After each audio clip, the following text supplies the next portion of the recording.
we're going to discuss different types of graphs that can represent real-world data. So the first type is called a line graph, where you have points connected with a line to show changes. So we have an example right here with the hours that someone studied and the amount of days before a test. So as you can see, the day of the test, which would be 0, they studied an hour. The day before, they studied 3. And you can go on from there, and you can see on the 5th day, 5 days before the test, they didn't study at all. So we can look at this and analyze this and answer some questions. The first question is, how many total hours did this student study? So we want to add up all of these numbers. So again, the day of the test, they studied an hour. 1 day before, they studied 3 hours. 2 days before, they studied 2 hours. 1, 2, 3. 3 days before, they studied 1 hour. And then this would be 2 hours. So if we take that and we add all of that up, we would get to 9 total hours that they studied. Another question about this graph could be the difference between 2 days.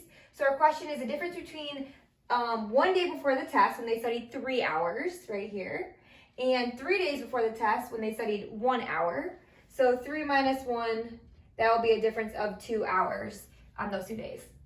A next type of graph you might see is called a circle graph, or also it's called a pie chart. So either one means the same thing. It's a circle that is broken up into parts that all represent a whole. So this right here is a survey of what students' favorite subject is between math, English, and science. And you can see there's a little key here. So the dark purple is math, would be 50%. The light pink is science, which is 15%. And then the green is English, which is 35%. So if the question is what percent picked math as their favorite out of these, 'cause math's the best, that would be 50%, just looking at the pie chart. And then if you want to know the difference between two, so the difference between English, which is 35%, and science, which is 15%, we would get a total of, there's a 20% difference for those two subjects in this survey. And the last one we're going to talk about is called the bar graph, where you have bars at different heights. So this graph right here represents the number of hours someone spent on homework from Monday through Friday. So as you can see, they spent the most on Tuesday with 4 hours, and on Friday they didn't spend any time on homework, which is why it's at the 0 line. So if you want to find the total hours, again, we just have to add up all of the amounts that we have. So on Monday they studied 1, on Tuesday they studied 4, on Wednesday they studied 3 hours, and on Thursday they did 2 hours of homework.